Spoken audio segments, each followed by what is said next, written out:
Hey guys, Daniel here of Pinoy Techno Guide, and in this video, we will unbox the Narzo 50i Prime smartphone and test its gaming performance.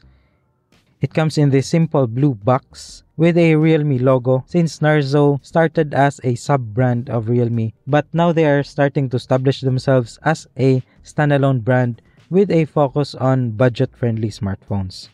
The Narzo 50i Prime is a great example because its official price in the Philippines is 3,999 pesos only. It can even go as low as 3,799 pesos during promos and special events. Upon opening the box, we'll be greeted by the statement, "Feel the power," which gives me high hopes for the performance of this smartphone. There's a couple of pamphlets here and a SIM ejector pin. Next, we have the Narzo 50i Prime smartphone itself.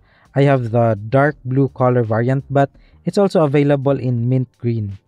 I immediately noticed the single camera at the back, which looks unusual now that smartphones normally have multiple cameras.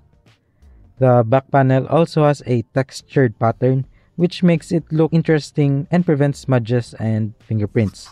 It's light at 182 grams only, but still feels solid and sturdy. Its sides are flat with the usual button placement. The volume and power buttons are on the right side, while the SIM card tray is on the left side with 3 separate slots for 2 nano SIM cards and a micro SD card. On the bottom are the micro USB port, 3.5mm audio jack, and loudspeaker.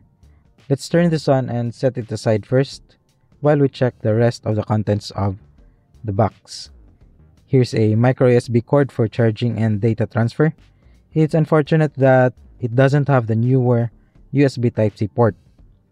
So I've checked thoroughly, but there's nothing else inside the box. There's no charger included in the box. Most of us already have old chargers, so it can be used with the micro USB cord to charge this smartphone. I guess this is already the trend these days. Anyway, let's go back to the Narzo 50i Prime. I've already set this up and we can now see its 6.5-inch HD Plus display and the Realme UI R Edition software. The screen looks fine, but it's easy to see the difference in resolution compared to full HD displays. It also has limited brightness and will surely be hard to use under direct sunlight. Swiping across the home screen reveals some pre-installed apps like Facebook, Lazada, and Shopee. These can be easily uninstalled to recover some storage space. The phone is actually quite responsive with minimal lags only. I think this is because of the R Edition software, which is specifically designed for entry-level smartphones. Let's test its cameras. Here's a sample picture of that rose flower. It looks decent, but the edges are overly sharpened and the colors are a bit muted. I also took this picture of the trees outside with more vibrant colors because Auto HDR has been enabled. For selfies, it also tends to over-sharpen the image even if the beautification features have been turned off. Now let's test its gaming performance. This is Mobile Legends with the graphics quality set to high. The frame rate will be measured by Gamebench Pro and shown as this overlay on the screen. The perfect frame rate for this game is 60 FPS.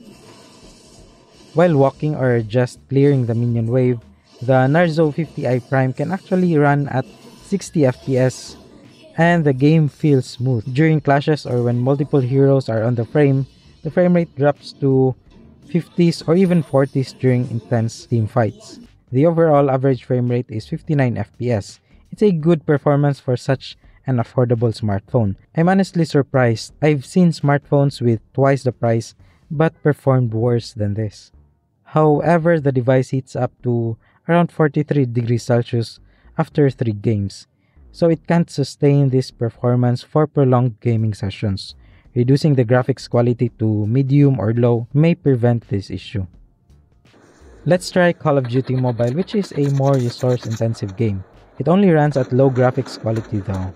Gamebench measured a 30 FPS average frame rate while playing in Battle Royale mode.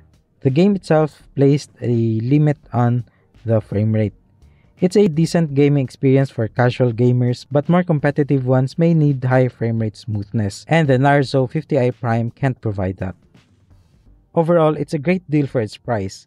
It has surprisingly decent performance in casual gaming. It has a smooth user interface and usable cameras. However, there is no charger or free phone case inside the box. Take note that this is just the unboxing and gaming test of the Narzo 50i Prime. I will still publish a full review of the device in written format at pinoytechnoguide.com. Let me know if you have questions down in the comment section, and see you guys in the next video.